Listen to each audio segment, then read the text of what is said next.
પ્રણામ. જીનાગ્નિવા ટ્રસ્ટ વતી આપ સર્વેનું હાર્દિક સ્વાગત છે ફેસબુક લાઈવના માધ્યમ દ્વારા. મારું શાસન જયવંતુજીન શાસન, જે પૂર્ણ કેવળ જ્ઞાન લોકાલોકને અજવાળતું, જેના મહાસામર્થ્ય કેરો પાર કો ના પામતું, એ પ્રાપ્ત જેણે ચાર ઘાતી કર્મને છેદી કર્યું, એવા પ્રભુ અરિહંતને પંચાંગ ભાવે હું નમું. મારા પ્રભુ અરિહંતને પંચાંગ ભાવે હું નમું. ગૂગલ પર જઈએ અને સર્ચ કરીએ તો વિશ્વમાં અંદાજિત 200થી વધારે દેશ છે અને એ 200 દેશની અંદર પ્રાય કરીને 4500થી વધારે ધર્મ આવેલા છે. એ બધા જ ધર્મની વચ્ચે અનંતા કાળથી આપણે ક્યાં ને ક્યાં ફરી રહ્યા છીએ અને એ ફર્યા પછી અનાદિકાળના સત્કર્મોના સરવાળા થયા છે. અનાદિકાળના એ આપણા દરેકે દરેક પુણ્યોના ગુણાકાર થયા હશે. દરેક સહન કરેલા દુઃખો અને એના થકી કર્મોનું નિકંદન થયું છે. પરમાત્મા વીરનું, અનંત ઉપકારી પરમાત્માઓનું જ્યારે આપણને આશીર્વાદ મળ્યા હશે, પ્રેમ મળ્યો છે, ત્યારે માનવ ભવ આર્ય દેશ અને જૈન ધર્મ મળ્યો. પણ જૈન ધર્મ મળ્યા પછી જેને કહેવાય કે એક ટાર્ગેટ, સ્મોલ ટાર્ગેટ, નાનકડું લક્ષ્ય આપણે અચીવ કરી લીધું, પણ એનાથી કંઈ પતી નથી જતું. કારણ કે જેને કહેવાય કે કોઈક મોટા માર્ગ પર જવા માટેના 5-6 રસ્તા પડતા હોય, એમાંથી સાચા માર્ગની દિશા મળી ગઈ, પણ ચાલવાનું તો આપણે જ છે. ચાલવા માટે કોણ મદદ કરશે? તો આપણું જેની શાસન, જે અવશ્યપણે હર હંમેશા આપણને માર્ગ દેખાડશે. નમોસ્તુ તસ્મૈ તવ શાસનાય, નમોસ્તુ તસ્મૈ જીન શાસનાય, નમોસ્તુ તસ્મૈ પ્રભુ શાસનાય, નમોસ્તુ તસ્મૈ વીર શાસનાય. બસ પરમાત્મા વીરના દ્વારા સ્થપાયેલું આપણું શાસન વૈશાખ સુધી 11રસનો આજનો ખૂબ જ મહત્વનો દિવસ, જેના થકી આપણે બધા એક નવા માર્ગની સાથે નવી દિશા તરફ જવાના છીએ. અવશ્યપણે આપણે છીએ અત્યારે ગિરીશભાઈની સાથે. ગિરીશભાઈ સમસ્ત મહાજનવાળા મેનેજિંગ ટ્રસ્ટી અને એનિમલ વેલફેર બોર્ડના જે સદસ્ય છે, એવા ગિરીશભાઈ આપણી વચ્ચે હાજર છે. કોઈ વિશેષ ઉપાધિ કે વિશેષ કોઈ એમના નામ કે વિશેષ એમની કોઈ ઓળખની જરૂર નથી, કારણ કે મોટા ભાગે આપણને જોઈ રહ્યા દરેકને ઓળખી રહ્યા છે. એટલે અવશ્યપણે જે પણ અત્યારે નિહાળી રહ્યા છે, મેક્સિમમ આ લિંકને અવશ્યપણે શેર કરતા રહેજો, જેથી કરીને આપણા શાસનની ઓળખ અને શાસન માટેની આપણી ફરજોની દિશામાં આપણે આગળ વધી શકીએ. ગિરીશભાઈ, બસ આ પ્લેટફોર્મ આપને સમર્પણ કરી રહ્યા છીએ. અવશ્યપણે જે શાસનના ઓળખની દિશામાં અને અમારી કંઈક ફરજોની દિશામાં આપ અમને માર્ગદર્શન આપશો. બધાને પ્રણામ. આજે પરમાત્મા વીરના શાસન સ્થાપના દિવસનો આ અદ્ભુત અવસર 2600 વર્ષ પહેલા ભગવાને ધર્મ સ્થાપ્યો કે ભગવાને શાસન સ્થાપ્યું? તો એમ કહેવાય કે ભગવાને ધર્મ નથી સ્થાપ્યો. ધર્મ તો અનાદિ અનંત કાળથી જીન ધર્મ પ્રચલિત છે. આદેશ્વર ભગવાને પણ ધર્મ નથી સ્થાપ્યો.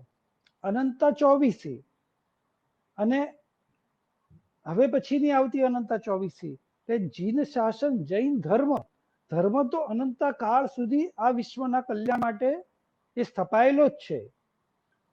તે વખતે તે તીર્થંકર પરમાત્માઓ શાસન સ્થાપે છે. જેમ કે આજથી 2600 વર્ષ પૂર્વે પરમાત્મા મહાવીરે શાસન સ્થાપ્યું. શાસન એટલે શું?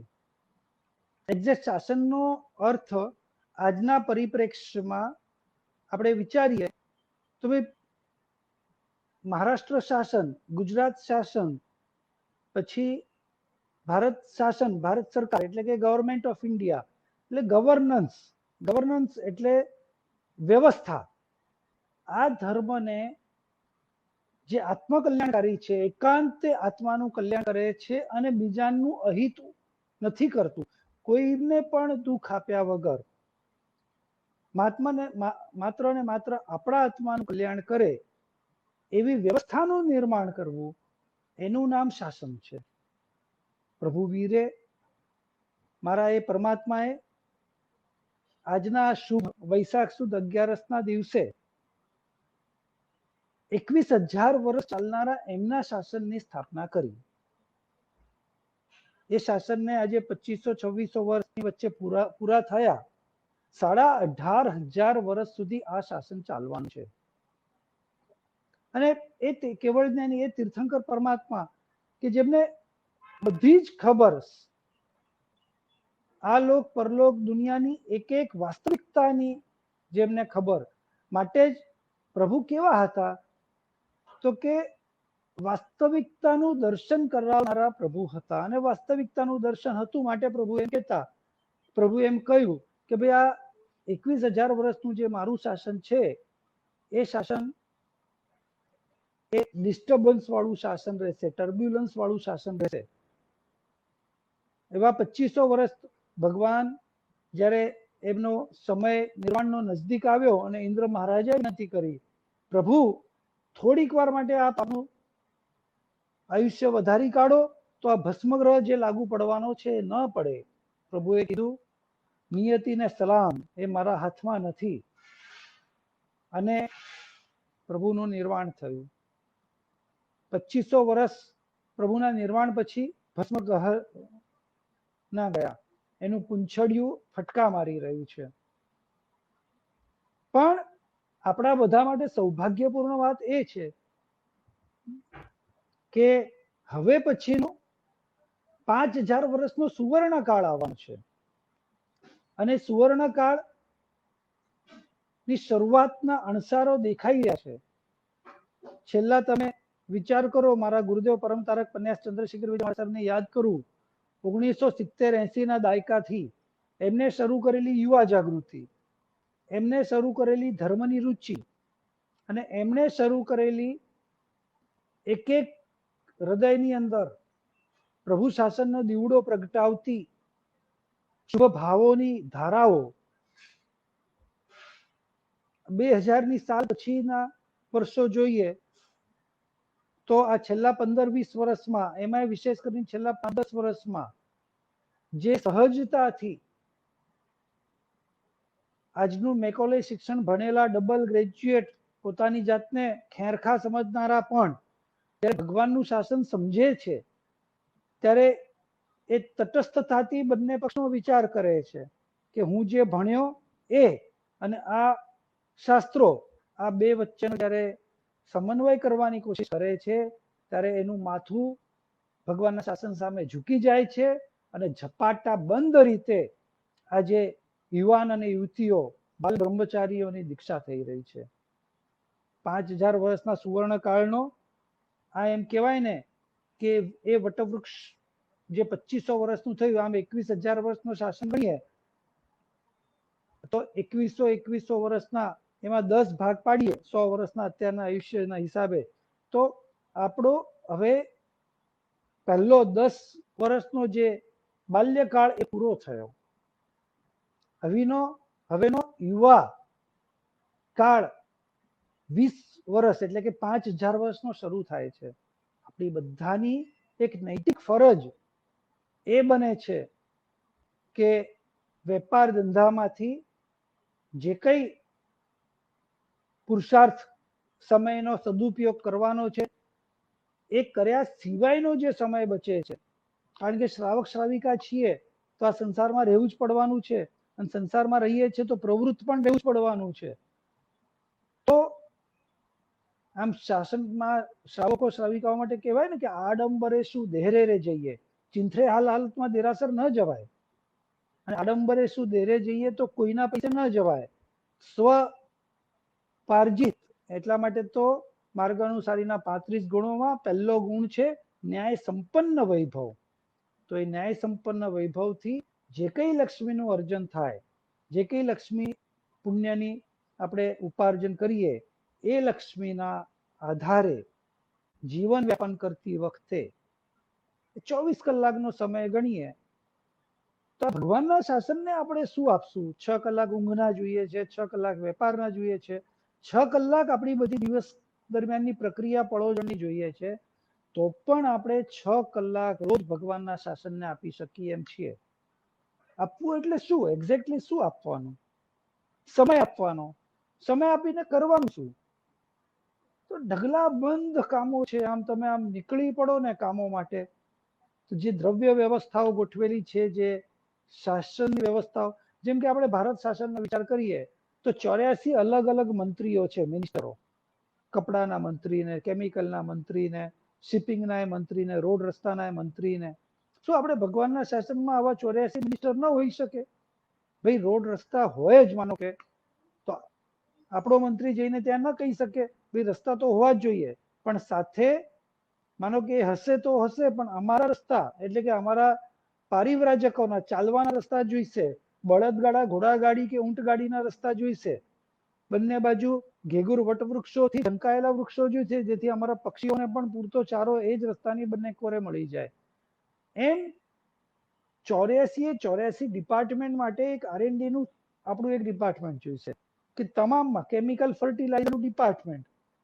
તો એમાં આપણું સજેશન એવું ન હોઈ શકે કે ભાઈ આને એક ખંભાથી તાળું મારી દો આ ડિપાર્ટમેન્ટને, અને સામે પ્રાકૃતિક ખેતી કરી શકાય માટે ગોબરધન, પશુ પક્ષીઓના છાણ મૂત્રથી પ્રાકૃતિક ખેતી કરો, જેનાથી આપણે કોઈ જાતનું વિદેશી દેવું કરવું જ નહીં પડે. અને આ બધા માટે શાસનની આવી, આ તો મેં એક સેમ્પલ એક્ઝામ્પલ આપ્યા, શાસનની આવી જે વ્યવસ્થાઓ ગુજરાત શાસન કરે છે. બજેટ કેટલું? તો કે વર્ષે 2 લાખ કરોડ. ચાલો તો પછી ભગવાનના શાસનનું વાર્ષિક બજેટ કેટલું? તો આપણી પાસે કોઈ સ્ટાન્ડર્ડ ઓપરેટિંગ પ્રોસેસ જ નથી, જેનું બહુ મોટું નુકસાન આપણને આવી રહ્યું છે. આપણી પાસે કોઈ કોમન મિનિમમ પ્રોગ્રામ નથી, CMP જેને કહેવાય, એનું પણ નુકસાન આવી રહ્યું છે. પ્રતિક્રમણ આજે કરવું કે આવતીકાલે કરવું? ભાઈ પ્રતિક્રમણ રોજ કરવાનું છે, પાપનું પ્રાયશ્ચિત છે, એમાં લડશું શું? છેલ્લા 50-70 વર્ષમાં આપણે આમ જોઈએ ને તો આ ન કરાય, આ ન કરાય, પોલિટિક્સમાં ન જવાય, આ શિક્ષણ ન લેવાય, શું ન કરાય એનું એટલું લાંબુ લિસ્ટ બની ગયું, શું કરાય એ આપણે ભૂલી ગયા છીએ. આજે શાસન સ્થાપનાના દિવસે આપણે શું કરાય એના વિશે જો કોઈ ગંભીર વિચારણા કરી શકીએ તો મને લાગે ખરેખર આપણે બહુ મોટું કામ કરી લેશું. અને શું કરાય એનું લિસ્ટ ખૂબ સરસ છે, પણ એના માટે એક પાયાનો નિર્ણય આજના શાસન સ્થાપનાના દિવસે આપણે એટલો ચોક્કસ કરી શકીએ એમ છીએ કે આપણે આખા વિશ્વના તમામ સંઘો એ એક નહીં થઈ શકે, એક મતી નહીં થઈ શકે, એક વિચારધારા વાળા નહીં થઈ શકે, તો પણ એક સંપી તો થશું, કોઈ કોમન મિનિમમ પ્રોગ્રામ તો લાવી દેશું. મને તો એમ લાગે છે કે આજના આ શુભ દિવસે, શુભ પ્રસંગે આખા વિશ્વના તમામે તમામ જૈન સંઘો અને જૈનો એક અમ્બ્રેલાની નીચે જો આવી જાય અને એ અમ્બ્રેલાને જો આપણે સરસ રીતે ગોઠવી શકીએ તો આવતા 5000 વર્ષના ભાવિનું નિર્માણ આપણે કરી શકશું. 18,500 વર્ષ જે હજુ શાસન ચાલવાનું છે એમાં સુવર્ણ કાળના કડિયાઓ એમ કહીએ તો આપણે બધા સાથે મળીને બનશું. તો એના માટે આપણે શું કરી શકીએ? આજે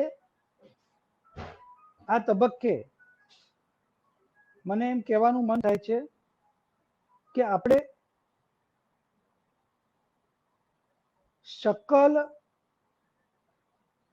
આપણે એક પ્લેટફોર્મ જેનું નામ હોઈ શકે सकल श्री जैन संघ संगठन आ नामનું એક સંગઠન ઊભું કરીએ અને એ સંગઠનમાં આખા વિશ્વના તમામ જૈનો એક છત્રમાં આવી જાય.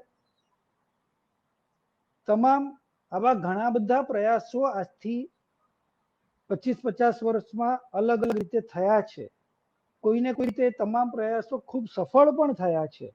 તે અપેક્ષાએ તો સારા એવા સફળ થયા છે અને તેનામાંથી જ પ્રેરણા લઈને આપણને બધાને એમ થાય કે આ તો પાછું એક સંગઠન બનશે.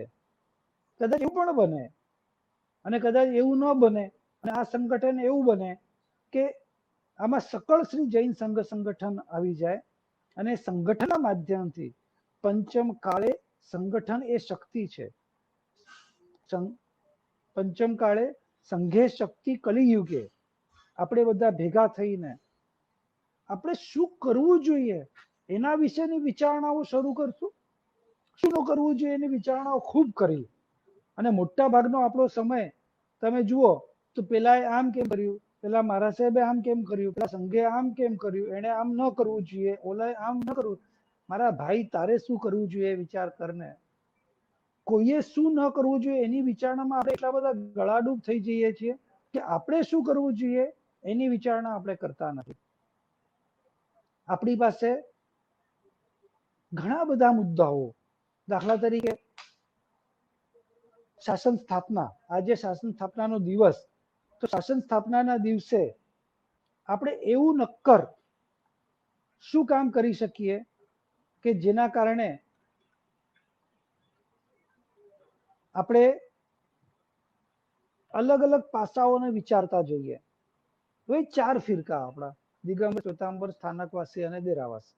દિગંબર, શ્વેતાંબર, સ્થાનકવાસી અને તેરાપંથી. ચારેમાંથી નોમિનેટેડ એક ટ્રસ્ટી, એ સંગઠનના મુખ્ય 4 ટ્રસ્ટી હોય અને એક પાંચમો આરો છે. 5 જણ પંચનું મહત્વ છે તો પાંચમા એક ચારે વતીના એક નોમિનેટેડ, એટલે 5 જણ ટ્રસ્ટી હોય અને આ ટ્રસ્ટીઓએ મિનિમમ 11 કરોડ રૂપિયા ટ્રસ્ટી બનવાના આપવાના. 55 કરોડ રૂપિયાના ફંડથી આવી શરૂઆત થાય. ત્યાર પછી અલગ અલગ આપણે એના ડિવિઝન્સ કરીએ. કામ શું કરવું છે એની પહેલા માળખું કેવું કરવું છે. તમને બધાને ખ્યાલ હશે તો 1947ની મધ્યરાત્રિએ 15મી ઓગસ્ટે ભારત આઝાદ થયું, પણ એનું બંધારણ તો 1950ની 26 જાન્યુઆરીએ બન્યું. એ કેવી રીતે બન્યું, કોણે બનાવ્યું એ ડિબેટમાં આપણે નથી પડવું, પણ આખું બંધારણ બનતા લગભગ 2 વર્ષ 2.5 વર્ષ થયા. એમ આપણા સકલ શ્રી જૈન સંઘ સંગઠનના બંધારણને બનાવતા કદાચ સમય પણ લાગી જાય, કઈ વાંધો નહીં, પણ એ સમય આપણા માટે એટલો બધો ઉપયોગી થઈ જશે. છેલ્લા 25 વર્ષના જાહેર જીવનના અધ્યયનથી અથવા જાહેર જીવનમાં આટલો એક્ટિવ છું તો જે અનુભવ છું એ આપની સામે રજૂ કરું છું કે દરેક જગ્યાએ સંગઠનની તાકાત છે અને આ સંગઠન કેવું હોવું જોઈએ. આપણને પણ બધાને ખબર છે કે વસુપાલ તેજપાલ કોણ હતા, તો કે મંત્રી હતા. રાજા ક્ષત્રિય હોય પણ મંત્રી હંમેશા મોટા ભાગે જૈન હોય, કારણ કે એ તત્વશાળી તો હોય, સાત્વિક આહારી હોય અને એનામાં એવા બધા જ સદગુણો હોય, એ કોઈનું પણ બુરું ઈચ્છી ન શકે, બુરું કરી ન શકે.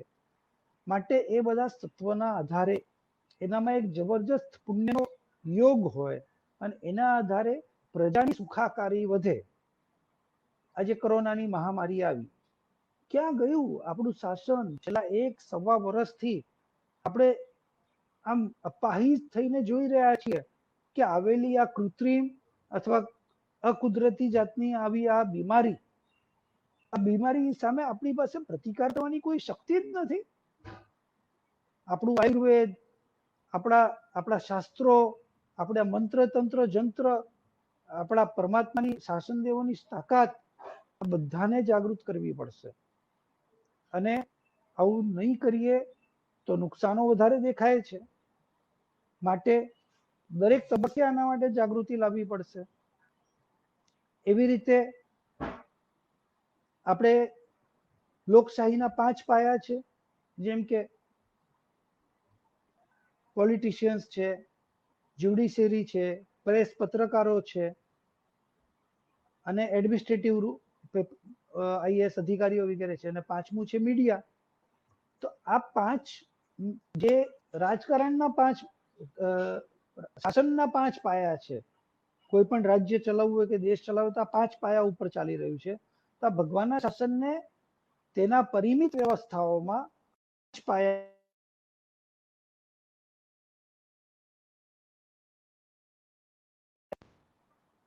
કયા કયા 5 પાયાઓ? તો ભાઈ આ શાસનને ચલાવવા માટે મેં જેમ કીધું એમ ટ્રસ્ટ બોર્ડ, પછી આખું એક વહીવટી માળખું, એવી રીતે એક આપણું પ્રેસ મીડિયા અથવા આપણી લીગલ સેલ, એવી રીતે આપણી એક ચોથી આખી જ્યુડિશિયરી એટલે આર્બિટ્રેશન. કોઈ જૈનનો બચ્ચો કોર્ટમાં જાય જવું જ ન જોઈએ. આર્બિટ્રેશનની એક આખી વ્યવસ્થા હોય ને એકબીજા સાથે સમાન. ભાઈ લડે જૈન કેવી રીતે? તમે કહેશો સાધુઓ લડે છે, શ્રાવકો લડે છે, બધું લડે. અરે ભાઈ લડે એને જૈન કહેવો એ જ મુશ્કેલ વાત છે. આપણી બધી લડાઈઓ, હું તો એમ વિચારું કે આવતા 1-2 વર્ષમાં તમામ ભારતના કોર્ટોમાંથી જૈનોના જેટલા પણ કેસ હોય એ બધા કેસ પાછા ખેંચીને ઘર મેળે સમાધાન કરી લેવું. અબજો રૂપિયા બચી જશે સાહેબ, અબજો. તો આ આખો એક જે પાયો છે, આજે શાસન સ્થાપનાના દિવસે આપણે પાયા ઉપર એક મોટું મંદિર નિર્માણ આવતા 5000 વર્ષનું, અને આમ જોવા જઈએ તો 18,500 વર્ષનું નિર્માણ કરવું છે. 2500 વર્ષ 2600 વર્ષનો જે આપણો ભવ્ય ઇતિહાસ છે એ ઇતિહાસને સુરક્ષિત કરવો છે. અને આ મારા પ્રભુ, આ મારા વીરે કેવળ જ્ઞાન, કેવળ દર્શન દ્વારા આખા વિશ્વના કલ્યાણની જે ભાવના ભાવી છે, કેટલી અદ્ભુત ભાવના.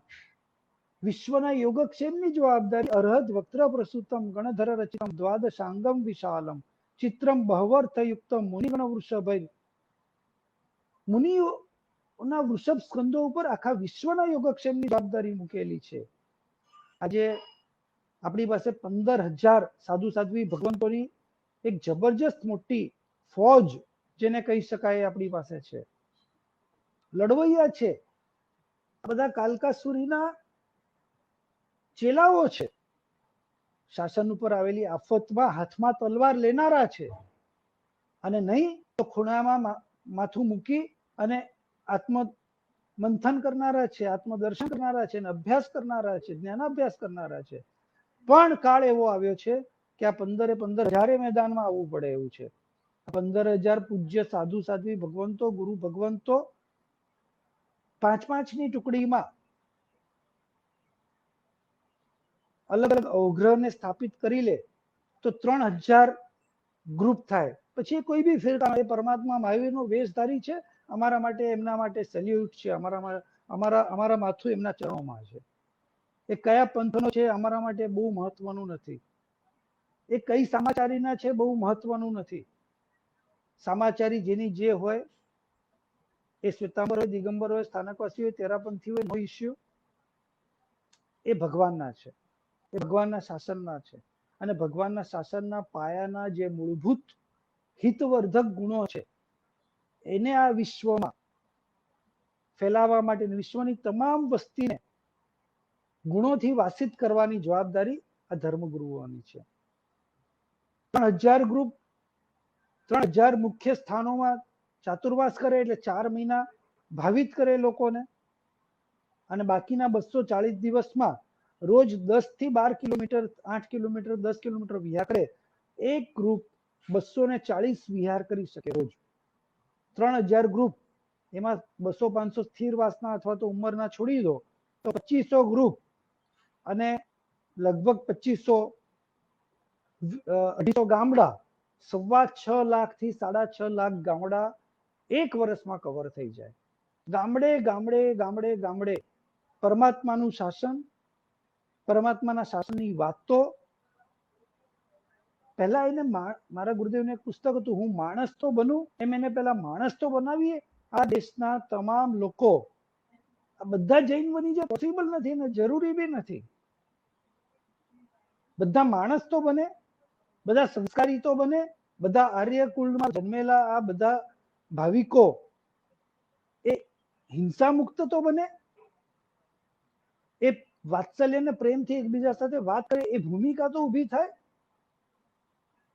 આ કામ અમારા પૂજ્ય ગુરુ ભગવંતો, પૂજ્ય સાધુ સાધ્વી ભગવંતોનું છે. અને એ દ્વારા આખા ભારતમાં ચારે બાજુ કતલખાનાઓ બંધ થાય, પશુઓની ચીસથી જે મોટું નુકસાન આવી રહ્યું છે એ બંધ થાય. સીધું એમાં કરવું અને એમાં વોટ્સઅપ બંધ થઈ જાય. સીધું આપણે આપણા ધર્મગુરુઓને એમાં આખા ભારતની 130 કરોડની વસ્તી, એ 130 કરોડની વસ્તીને ગુનિયલ બનાવવાનું કામ જો કોઈ કરવાનું હોય તો આપણા ધર્મગુરુઓ કરશે, આપણા સાધુ સાધ્વી ભગવંતો કરશે. અને શ્રાવક અને શ્રાવિકા તરીકે આપણી તમામની જવાબદારી શું થાય છે? સહાયક ભૂમિકામાં આવવાનું.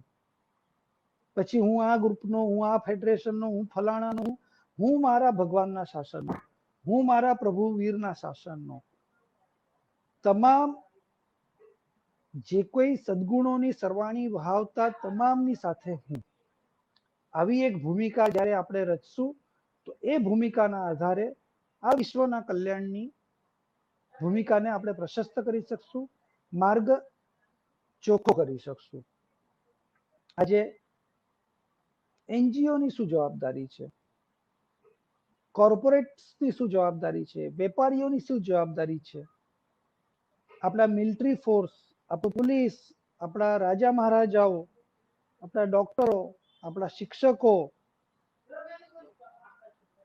અને આપણા ખેડૂતો, આ બધાની જવાબદારી શું છે એના વિશે પણ બહુ વિસ્તારથી આપણે વિચારવું પડશે. આપણી હેલ્થ સિસ્ટમ, આખી આપણી હેલ્થ સિસ્ટમ તૂટી પડી છે. આપણે જોઈ રહ્યા છે કેવો કેઓસ છેલ્લા 1 વર્ષથી, સવા વર્ષથી ચાલી રહ્યો છે આરોગ્યના ક્ષેત્રે. જ્યારે કે આપણને તો વારસામાં આયુર્વેદ મળેલું છે, ચરક સંહિતા મળેલી છે, પણ એ ચરક સંહિતા ઉપર જાણી બુજીને બુલડોઝરોથી ધૂળ ઢાંકી દેવામાં આવી છે. ફૂંક મારીને ઉડાવી પડશે આપણે બધાએ.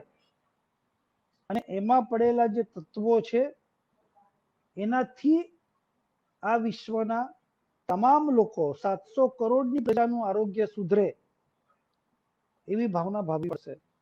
જ્યારે થોડુંક જાણવા મળે છે કે કોઈ એવી વ્યક્તિ પણ હોઈ શકે આ વિશ્વમાં, કે કોઈ એવા લોકો પણ હોઈ શકે આ વિશ્વમાં જે એવી ઈચ્છા રાખે છે કે આ વિશ્વમાં 700 કરોડની વસ્તી છે, બહુ વધારે છે, 500-600 કરોડ લોકો મરી જવા જોઈએ. આવો દુષ્ટ વિચાર કેમ આવે છે લોકોને? અને એવા દુષ્ટ વિચારો આવવા પાછળ કારણ શું છે? ડીપોપ્યુલેશન કોડ નામનો આખો એક ડોક્યુમેન્ટ મેં હમણાં વાંચ્યો, હલબલી ગયો અંદરથી કે આ શું વિચારધારા ચાલી રહી છે. એ વિચારધારાની સામે પવિત્ર વિચારધારાનો ધોધ એ પણ એટલી જ તાકાતથી આપણે વહાવવો પડશે. નહીં આ વિશ્વને જેટલું નુકસાન સજ્જનોની નિષ્ક્રિયતાથી થયું છે એટલું કદાચ દુર્જનોની સક્રિયતાથી નથી થયું. માટે આજે હું તો 5 કરોડથી વધારે ચારે ફિરકાના જે તમામ જૈનો છે આખા વિશ્વના, એ તમામના ચરણે એક જ વિનંતી કરીશ, રોજના તમારા મને 6 કલાક જોઈએ છે, ખાલી 6 કલાક. એ 6 કલાક શેના માટે? ભગવાનના શાસન માટે, ભગવાનના શાસનની પવિત્રતાઓને ઘર ઘર સુધી પહોંચાડવા માટે, વ્યક્તિ વ્યક્તિ સુધી પહોંચાડવા માટે. કોઈ વેપારી બીજા વેપારીને ઓછું આપે જ કેમ? વિચાર જ કેમ આવો આવે? રામ રાજ્યની વાત કરીએ છીએ તો એ રાજા રામનું રાજ્ય આપણે બધા ભેગા થઈને પાછું લાવશું. કોઈ એક વ્યક્તિ જઈને પાછું નથી લાવવાનો. આપણે બધાએ જ પ્રયાસ કરવાનો છે એના માટે. શાસન જ્યારે આજે આમ જોવા જઈએ ને તો મૂંઝવણ ભરી પરિસ્થિતિમાં ઉભેલું છે. થોડુંક દિશાહીન પરિસ્થિતિમાં ઉભેલું છે. અને એવા ટાઈમે આપણે બધા સક્રિય થઈ જશું ને. સક્રિય કેવી રીતે થવું, કોણે થવું, કેટલું થવું, ખૂબ ડિટેલ છે એમાં, ખૂબ વિસ્તાર છે. અને એ વિસ્તાર જો આપણે કરી શકીએ ને તો ખરેખર સમ્યક દર્શનની પ્રાપ્તિ આ વિશ્વને કરાવવામાં આપણે સહભાગી બન્યા, કેટલું મોટું કલ્યાણ થશે. આજે જે મેં કીધેલું કે ભાઈ 4 અને 1 5 ટ્રસ્ટી હોય, પછી મહાસંરક્ષક એ પણ 11 કરોડ જ આપે, ભલે ટ્રસ્ટી ન હોય. પણ એવા આ આખા વિશ્વ ઉપર આવતી આફતોને દૂર ઠાળવાનું કામ એ પ્રભુ વીર આ જૈન શાસનના તમામ શ્રાવક શ્રાવિકાઓને અને સાધુ સાધ્વી ભગવંતોને ચતુર્વિધ શ્રી સંઘને સોંપીને ગયા છે. આજના દિવસે શાસનની સ્થાપના એના માટે કરી છે ભગવાને. તો અર્થની વાત પણ હું એટલા માટે સાથે રાખું છું કે આખા વિશ્વનું સંચાલન, ભારત સરકારનું બજેટ વર્ષે કેટલું 50 લાખ કરોડ રૂપિયાનું, ગુજરાત સરકારનું બજેટ વર્ષે 2 થી 2.5 લાખ કરોડ રૂપિયાનું, અને ભગવાનનું શાસન ચલાવવું છે આટલું મોટું. ભાઈ અર્થ વગર કોઈ વ્યવસ્થા ચાલે એમ જ નથી. પછી તમે કહેશો કે આ તો રૂપિયા ન કહેવાય, આ તો રિઝર્વ બેંકે છાપે. અરે ભાઈ બધી પછીની વાત છે. વર્તમાન વ્યવસ્થામાં જે વ્યવસ્થા છે, તમારી તાકાત હોય તો સુધારીને પાછી સુવર્ણ મુદ્રા લાવો ને, કોણ ના પાડે છે. 11 કરોડ વાળા મહાસંરક્ષક, 1 કરોડ આપે સંરક્ષક, 11 લાખ આપે રક્ષક, 1 લાખ આપે કાર્યકારી સભ્ય, 11,000 રૂપિયા આપે સામાન્ય સભ્ય, 1,000 રૂપિયા આપે સદસ્ય, અને સંઘ સેવક છેલ્લે 100 રૂપિયા આપીને પણ આ વ્યવસ્થામાં આવી એક વ્યવસ્થા ઊભી કરવાની જરૂર છે. કોઈ પણ વ્યક્તિ મેમ્બર ત્યારે જ બની શકે જ્યારે એની પાસે આધાર કાર્ડ, પેન કાર્ડ બધું તો ભલે હોય, પણ એને સ્થાનિક સંઘનો ભલામણ પત્ર એની પાસે હોવો જોઈએ કે યસ આ વ્યક્તિ અમારા શ્રી સંઘના સદસ્ય છે, તો જ એ મુખ્ય સંઘમાં જોડાઈ શકે. અને સંઘોએ પણ આમાં જોડાવાનું. 5,000 રૂપિયા સંઘ આપે, કોઈ સંસ્થાઓએ 11,000 રૂપિયા આપે, પત્રકારો પણ જોડાય 1,000 રૂપિયા આપીને. ફ્રી કાંઈ નહીં. 11,000 રૂપિયામાં પ્રોફેશનલ્સ બધા જોડાય. પોલિટિશિયન્સ કોઈને જોડાવવું હોય તો 1 લાખ રૂપિયા આપીને જોડાય. જજીસ જોડાય 11,000 રૂપિયા આપીને. એવી રીતે advocate, doctor, hospital, CA, CS, સંગીતકાર, વિધિકાર, પાઠશાળાના શિક્ષક શિક્ષિકાઓ, વેપારીઓ, આર્કિટેક્ટ મંડળો, આમ મને લાગે ને કે બધે બધાનું એક સરસ મજાનું એક કૌટુંબિક મેળો થાય અને દરેક જણ પોતાની ફરજ નિભાવે. દિવસના 24 કલાક 4 ભાગ 6 કલાક હું મારા ભગવાનના શાસન માટે આપીશ. શું કામ કરીશ? કામનું પણ લિસ્ટ મોટું છે. એટલું મોટું લિસ્ટ છે, એમાં આપણને જે રૂચે, જેમ કે જીન મંદિર, જીન પ્રતિમા, જીન આગમ, સાધુ સાધ્વી, શ્રાવક શ્રાવિકા, આ 7 ક્ષેત્રના કામો છે. જીવદયા, ભારત ભરની પાંજરાપોળ, ગૌશાળાનું મેનેજમેન્ટ. અરે સાહેબ તમે ખાલી પેપર વર્ક બી કરશો ને, પેપર વર્ક. આજે એક એક રાજ્યોને અમે પત્રો લખ્યા કે ભાઈ અત્યારે મહામારી આવી છે, લોકડાઉન છે, લોકો પૈસા દાન ઘટ્યું છે. એક એક રાજ્યોએ, ગુજરાત સરકારે ગયા વર્ષે 150 કરોડ રૂપિયા પાંજરાપોળોને સબસિડી આપી, 200 કરોડ રૂપિયા ઇન્ફ્રાસ્ટ્રક્ચર માટે આપ્યા. આ વાવાઝોડું આવ્યું તો આખા સૌરાષ્ટ્રની ઘણી બધી પાંજરાપોળના શેડ, ગોડાઉન બધું તૂટી ગયું. સરકારને ભલામણ કરો, વિનંતી કરો. અને આવું આ પણ કામ જ છે. અનુકંપા. આ ભારત દેશનો કે આ વિશ્વનો એક પણ વ્યક્તિ સાંજ પડે ભૂખ્યો ન ઊંઘે, એ નૈતિક જવાબદારી આપણી છે. આપણા ધનના ભંડારો ભરાયેલા હોય અને કોઈ માણસ ભૂખના કરીને પીડાતો પીડાતો તરફડે અને મરે, એ કોઈ સંજોગોમાં ભગવાનના શાસનની પરિઘમાં તો ન જ ચાલે. શિક્ષણ, બધાને સાચું સારું શિક્ષણ મળે એવું એક ઇન્ફ્રાસ્ટ્રક્ચર, એક વ્યવસ્થા. એવી રીતે રાજકારણમાં પણ આપણે ઉણા ઉતરતા જઈએ છીએ અને એના કારણે ધર્મ અને શાસનની ઘણી બધી વ્યવસ્થાઓ ધીમે ધીમે મુશ્કેલીઓમાં આવતી જાય છે. એક જૈન બેંકની પણ સ્થાપના આપણે કરી દઈએ કે જેનાથી આપણા પૈસાથી કોઈ કતલખાનાને સબસિડી નથી જતી ને, લોન નથી જતી ને, ડરવું પડશે. તો જે ધર્મદ્રવ્યની વ્યવસ્થાઓ છે એમ આખી વ્યવસ્થાઓને સાચવવા માટે એક આવી કોઈક એક બેંકની પણ એટલી જ આવશ્યકતા થતી છે. એટલે આવા બધા કામો છે. પછી દરેક જણાએ પોતપોતાને ફાવે એ પ્રમાણે મુગટ પહેરી લેવાનું. ભાઈ બેન્કિંગ વ્યવસ્થામાં કેટલા જૈનો છે, એ બધા જૈનો ભેગા થાય, આ વિશેની વિચાર વિમર્શ થાય અને એક આખી બેંક સ્થપાઈ જાય. મોટા ભાગની બેન્કિંગ વ્યવસ્થામાં ઠેર ઠેર જૈનો છે જ. આ રીતે ફરસાણ કે મીઠાઈ આપણને રોજ જોઈએ અને આપણે પછી અભક્ષ બજારમાંથી લાવીને ખાઈએ. એક આખી જૈનાની ફરસાણની કે મીઠાઈની આખી એક ચેનલ દરેક શહેર દરેક ગામડામાં શરૂ થાય. આપણે લાગે આવું કેવી રીતે શક્ય છે? એટલે ભાઈ, અમેરિકાના કેલિફોર્નિયા સિલિકોન વેલીમાં ગૂગલમાં બેહી અને આખા વિશ્વના 700 કરોડ સુધી પહોંચી શકે કોઈ ગૂગલ નામનું એક પ્લેટફોર્મ, તો આપણને અશક્ય કેમ કોઈ વસ્તુ લાગે છે? મને તો કોઈ જ વસ્તુ એમ લાગે કે અશક્ય નથી લાગતી. સૌથી મહત્વનું કામ આપણા જનસંખ્યાની મોજણી, એક સાથે 100 ઇનોવા લઈ અને 200-300 પંડિતો કે શિક્ષકોને જો કામે લગાડી દીધા હોય ને પૂરા વ્યવસ્થિત માનધન સાથે, અને ગુજરાતથી શરૂ કરીએ. ગુજરાતના ગામડે ગામડામાં આપણી ગાડી ફરી વળે અને ગુજરાતમાં આપણે રિયલમાં કેટલા છીએ એની નોંધણી થાય. તે પ્રમાણે આપણી ધર્મદ્રવ્યની વ્યવસ્થાઓ, આપણા તીર્થદ્રવ્યોની વ્યવસ્થાઓ, આવતા વર્ષે ઇલેક્શન પણ છે, એમાં આપણી શું ભૂમિકા રહે, આ બધી જ વિચારણા બહુ ગંભીરતાપૂર્વક કરવી પડશે. 5 કરોડની જો આપણી વસ્તી હોય 130 કરોડમાં, એટલે લગભગ 4% થયા, તો 720 પાર્લામેન્ટની સીટ છે. 720માં 4% ગણો તો આપણી પાસે 28 થી 30 મેમ્બર ઓફ પાર્લિમેન્ટ હોવા જોઈએ. આપણે એક પણ નથી. આ વખતની પાર્લામેન્ટમાં જૈન શબ્દથી એક પણ પાર્લામેન્ટરિયન નથી.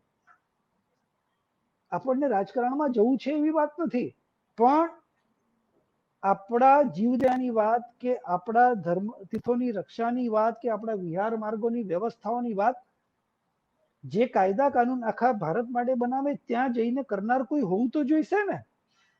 હું આવી વાત કરું એટલે ઘણાને એમ કે ગિરીશભાઈને રાજકારણમાં આગળ વધવું છે. અરે ભાઈ, વધવું છે, ચાલો ને. મને કઈ એમાં અભડ છે કે નથી, મને કોઈ છોછ બી નથી. શું ગુનો છે, શું નુકસાન છે? નહીં વધીએ તો નુકસાન મોટા છે, અને હું નહીં વધી શકું તો ઠીક છે, નિયતિને સલાહ. પણ જે વધી શકે એને તો આગળ વધારીએ, એને તો ટાંટિયા ન ખેંચીએ આપણે ભેગા થઈને. કેટલા છે ભારતમાં? આપણે ગણીશું તો જૈન એમએલએ કેટલા? આમ 1 2 3 4 5 10 કરશું તો પૂરું થઈ જશે. એમપી તો કોઈ જ નથી.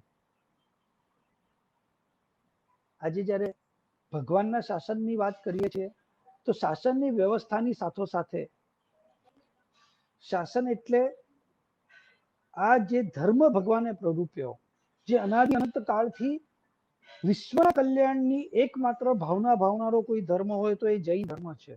અને એ જૈન ધર્મને સારી રીતે પાળી શકાય તે માટેની જે વ્યવસ્થા છે એનું નામ જૈન શાસન છે. અને એ જૈન શાસનની તમામ પાંખો, એ તમામ પાંખોમાં ઈંધણ પૂરવાનું, બળ પૂરવાનું અને એ પાંખોને હલાવવાનું કામ કરશું ત્યારે આખું બધા જ હલેસા એક સાથે લાગશે, ત્યારે હોડકું દરિયો પાર કરશે. અને 5000 વર્ષ સુધી આપણે આ દરિયા પાર કરવાનું છે. નહીં તો આ ક્યાં ખોવાઈ જશું ને. આપણે આમ જોઈ રહ્યા છેલ્લા 1 વર્ષમાં આમ કેવા ખોવાતા જઈએ છીએ અને આપણે અપાહિજ થઈને જોઈ રહ્યા છીએ કે આપણી પરિસ્થિતિ શું છે. આજે આ પરિસ્થિતિમાંથી બહાર નીકળવું હશે તો આપણે બધાએ જ જાગૃત થવું પડશે. અને આપણે જ્યારે જાગૃત થશું તો મને ચોક્કસ વિશ્વાસ છે આપણી પોતાની 24 કલાક સંસ્કારોની વાત કરતી ચેનલ હોય, કેમ કેમ કે ટીવીમાં ન જોય એવું જ આવ્યા કરે છે અને લોકોને બેઠા બેઠા નવરા છે, જોવું એ છે તો એના કરતા સારું જ પીરસતા જઈએ. છાપાઓ, મેગેઝીનો, સારા સારા સંસ્કારોના લેખો, જેને જે આવડત હોય. જોબ મેળા, આજે આપણો જૈન એ કમાણી વગરનો હોય, એ 200-500 રૂપિયાના અનાજ માટે લાઈનમાં ઉભો રહેતો હોય. આ પરિસ્થિતિ હવે નથી જોવાતી, નથી સહેવાતી. આપણે આટલું કરી શકીએ. જેટલાના ત્યાં જૈનોના ત્યાં જૈન નોકરી કરે છે એનો સારામાં સારો પગાર તો હોવો જોઈએ, પણ એક મિનિમમ બેઝ નક્કી કરી શકીએ, જે સરકાર પણ અમુક ધારા ધોરણ નક્કી, ભાઈ મિનિમમ બેઝ આ છે. આપણે કોઈ જૈન શ્રાવક શ્રાવિકા કોઈ પણ નોકરી કરતો હોય, મિનિમમ બેઝ 25,000 રૂપિયા મહિને એનો પગાર થવો જોઈએ, એનાથી ઓછો નહીં.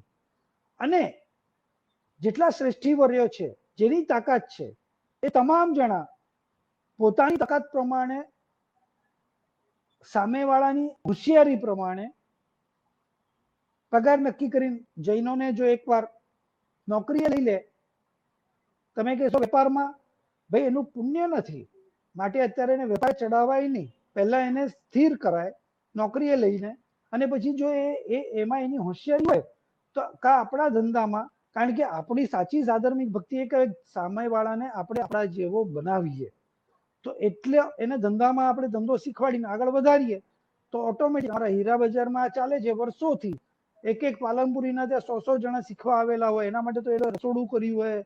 પેલા તો ઝવેરી બજારમાં મકાનો રાખતા, ત્યાં છોકરાઓ રે, શીખે અને ધંધો કરતા થાય. આજે બોમ્બેમાં, સુરતમાં જેટલા કાઠિયાવાડી કે જૈનો, પાલનપુરીઓ કે બનાસકાંઠાવાળા હશે, એ બધા દોરી લોટો લઈને આવેલા હશે, અને બધા આજે સારા સુખી સંપન્ન શ્રીમંતો છે.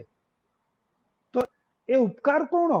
એના જે શેઠિયા એને શીખવાડ્યું ત્યારે તો સ્થિર થયો ને. તો એવી રીતે મેટ્રિમોનિયલ, લગ્ન કરવા કે ન કરવા, દીક્ષા લેવી હોય દીક્ષા લે, નો પ્રોબ્લેમ. પણ જેને સંસારમાં રહ્યું છે, શ્રાદ્ધ વિધિમાં લખ્યું છે, બાંધાનો વિશ્વાસ ન કરાય, એક ખીલે તો બંધાવવું જ પડે. અને પછી એ સારી વ્યવસ્થાઓ કે સારી રીતે ગોઠવણ નથી કરતા તો એ આડાવડો ફંટાય છે. આપણી દીકરીઓ આજે નકામા લોકોના હાથમાં જતી રહે છે, કેટલું મોટું નુકસાન થઈ રહ્યું છે. આ પણ એક વ્યવસ્થા, આ શાસન વ્યવસ્થાના ભાગરૂપે છે. ધર્મ અલગ અને શાસન અલગ, આ બે વચ્ચેની પાતળી ભેદરેખા આપણે બરાબર સમજવી પડશે. શાસન એટલે વ્યવસ્થા તંત્ર. પરમાત્માએ જો માત્ર ને માત્ર દીક્ષા એકમાત્ર જ વાત કરી હોત તો સાધુ સાધ્વી સિવાયનો ધર્મ સ્થાપ્યો જ ન હોત.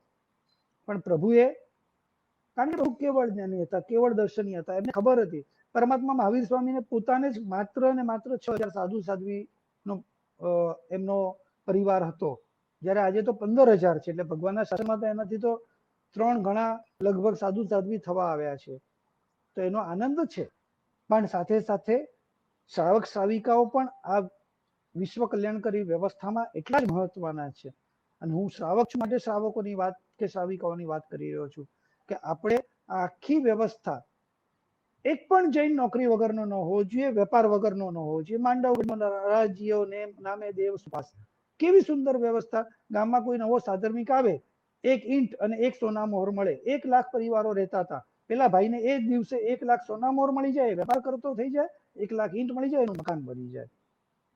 શું આ વ્યવસ્થા મુંબઈ, અમદાવાદ, સુરતમાં નથી થઈ શકે? એમ કોઈ એક જૈન રહેવા આવે, બધા જ જૈનો એને 1,000 રૂપિયા આપે, બોલો કેટલા રૂપિયા થઈ જાય? અને એને લોન પેટે આપે. પેલો ભાઈ કમાઈ કમાઈને પાછા આપે. પોસિબલ છે? ભાઈ મુંબઈમાં 32 લાખ જૈનો રહે છે, એટલે લગભગ 7 લાખ પરિવાર થયા. 7 લાખ પરિવાર, હું તો 1,000 કહું છું, 100 રૂપિયા આપે ને તો 7 કરોડ રૂપિયા થયા. કોઈ જૈનના હાથમાં 7 કરોડ રૂપિયા આવે, એના તમામ દુઃખ દર્દો તો દૂર થઈ જાય, વેપારે લાગી જાય, ને કમાઈને રોજ પાછા આપતો થઈ જાય. એની પાસે લિસ્ટ હોવું જોઈએ, ભાઈ આ ફટાફટ રોજ આટલા કમાણો, આટલા પાછા જમા કરાવી દો. આવી એક આખી ચેનલ કોઈ પણ વ્યક્તિ સાધર્મિકને અનાજ આપવું ને એ આપણે ભક્તિ રૂપે આપીએ છીએ ને, આપવાની ના નથી, પણ આ છેલ્લા 10-20 વર્ષથી ચાલતી વ્યવસ્થામાં હવે કોઈ જબરજસ્ત મોટો સુધારો લાવવાની જરૂર છે. એવી રીતે મેટ્રિમોનિયલની બાબતમાં કોઈ મોટો સુધારો લાવવો પડે એમ છે. વેપારની બાબતમાં નૈતિક રીતે કોઈ મોટો સુધારો લાવવો પડે એમ છે. ભગવાનનું શાસન પામીને દરેક આત્માનું કલ્યાણ થાય, દરેક આત્મા મોક્ષગામી બને. ભાવાંતરે અહીંયાથી મહાવિદેય જાય, દેવલોક જાય તો ત્યાંથી મહાવિદેય જાય, છેલ્લે મોક્ષે પધારે અને અનંત યોગે મોક્ષ છે. માટે આ બધાને કરબદ્ધ પ્રાર્થના છે. આજે શરૂ કરવામાં થોડુંક મોડું થયું. પૂજ્ય સાધ્વી વર્યા મૈત્રી રત્ના શ્રીજી મહારાજ સાહેબ નો ખૂબ ઉપકાર છે મારી ઉપર, ખૂબ આશીર્વાદ છે. એમની લાગણી હતી એટલે આજે આ વિષયને મેં થોડોક વિસ્તાર કર્યો છે. ઘણો વિસ્તાર કરી શકાય એમ છે. અવસરે પાછા આપણે આનો વિસ્તાર કરશું. પણ પરિવારમાં ગઈકાલે જ મારા પરિવારમાં 3 દીક્ષાઓ થઈ. મારા સાસુ, મારા સાળી અને સાળીની દીકરી ત્રણેયની દીક્ષા ગઈકાલે સુરત મુકામે થઈ.